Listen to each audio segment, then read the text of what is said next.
குஜராத் மாநிலத்தில் சமீப காலமாக பல அரசு ஊழியர்கள் சவால்களை சந்திச்சு வராங்க. அந்த மாநிலத்தில் பூபேந்திர பட்டேல் தலைமையிலான பாஜக ஆட்சி நடந்து வர நிலையில் கடந்த 7 மாதங்களில் மட்டும் கிளாஸ் 1 மற்றும் கிளாஸ் 2 பிரிவை சார்ந்த 13 அரசு ஊழியர்கள் கட்டாய ஓய்வு எடுத்துக்க நிர்பந்திக்கப்பட்டிருக்காங்க. அது மட்டும் இல்லாமல் சுமார் 9 பேரோட ப்ரப்போசல் பெண்டிங்கில் இருக்கிறதா சொல்லப்படுது. அடிப்படை விதிகள் 56 பிரிவுகள் I மற்றும் J படி பொதுவாக 50 முதல் 55 வயது நிரம்பிய அரசு ஊழியருக்கு ஓய்வு கொடுக்க மத்திய அரசுக்கு உரிமை உண்டு. அதோட 30 வருடம் அரசு பணியில் இருந்தவங்க விருப்ப ஓய்வு பெறலாம். இது போக ஒரு அரசு அதிகாரி தன்னோட பணிகளில் அலட்சியம் காட்டுவது வெளிச்சத்துக்கு வந்தாலோ, லஞ்சம் வாங்குறதா குற்றச்சாட்டுகள் எழுந்தாலோ விசாரணை குழு சமர்ப்பிக்கிற ரிப்போர்ட்ஸ் படி அரசு நடவடிக்கை எடுக்கும். இப்படி இருக்க பணியில அலட்சியம், லஞ்சம் வாங்கியது, அரசு நிதியை முறைகேடா பயன்படுத்தியதுன்னு குற்றச்சாட்டுகளை முன்வச்சு குஜராத்தில் மூத்த அரசு ஊழியர்கள் கட்டாய ஓய்வெடுக்க நிர்பந்திக்கப்பட்டு வராங்க. இந்த விவகாரம் கடந்த 7 மாதங்களா விஸ்வரூபம் எடுத்திருந்தாலும் இதற்கான ஆரம்ப புள்ளி சமீபத்தில் நடந்த ஒரு வழக்கு விசாரணை தான். ஏற்கனவே கடந்த 2022 தீபாவளி பண்டிகை மற்றும் குஜராத்தி புத்தாண்டு பண்டிகை முன்னிட்டு குஜராத்தோட மோர்பி பகுதியில் இருந்த பழமையான தொங்கு பாலம் திறக்கப்பட்டுச்சு. இந்த நிலையில அந்த தொங்கு பாலம் இடிந்து விழுந்ததுல 135 பேர் மரணம் அடைஞ்சது நாடு முழுக்க பெரும் அதிர்வலைகளை கிளப்பிச்சு.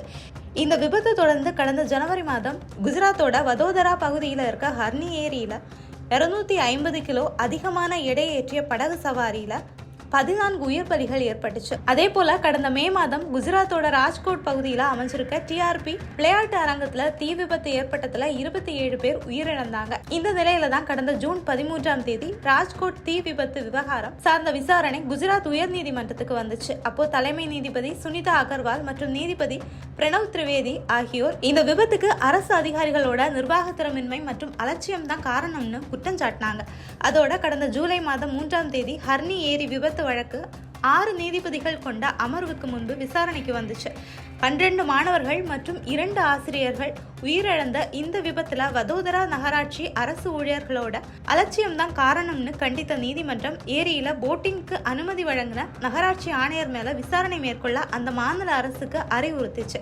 இதை அடுத்து மேற்கொள்ளப்பட்ட விசாரணையில ஹர்னி ஏரியில சுற்றுலாத்துறையை மேம்படுத்துற நோக்கில கோட்டியா திட்டத்துக்கு அப்போ நகராட்சி ஆணையர்களா இருந்த பட்டேல் மற்றும் ராவ் அனுமதி வழங்கியது தெரிய வந்துச்சு. இந்த வழக்கை விசாரிச்ச குழு குஜராத் உயர் நீதிமன்றத்துக்கு கொடுத்த ரிப்போர்ட்ஸ் படி இந்த கோட்டியா திட்டத்துக்காக கொடுக்கப்பட்ட கான்ட்ராக்ட்ஸில் முறைகேடு நடந்திருப்பது அரசோட கவனத்துக்கு கொண்டு வரப்பட்டுச்சு. ஆனால் குஜராத் அரசோ இந்த விவகாரத்தில் உயர் அதிகாரிகள் மேலே நடவடிக்கை எடுக்காம நீண்ட காலம் மௌனம் காத்து வந்ததா சொல்லப்படுது. ஆனால் குஜராத் உயர் நீதிமன்றம் இந்த விவகாரத்தில் நடவடிக்கை எடுக்க அரசுக்கு தொடர்ந்து அழுத்தம் கொடுத்து வர மூத்த அரசு ஊழியர்களோட அலட்சியம் தான் இந்த விபத்துகளுக்கு காரணங்கிற மாதிரியான பிம்பம் உருவாக்கப்பட்டு வருது.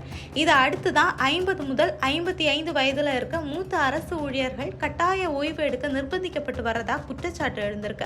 அது மட்டும் இல்லாம ராஜ்கோட் தீ விபத்து விவகாரத்துல குஜராத் உயர்நீதிமன்றம் விசாரணையை உன்னிப்பா கவனிச்சுட்டு வரதால அந்த மாநில முதலமைச்சர் பூபேந்திர பட்டேலுக்கு நெருக்கடி அதிகரிச்சு வரதா சொல்லப்படுது. அது மட்டும் இல்லாம இன்னும் சில மாதங்கள்ல உள்ளாட்சி தேர்தல் நடைபெற இருக்கு.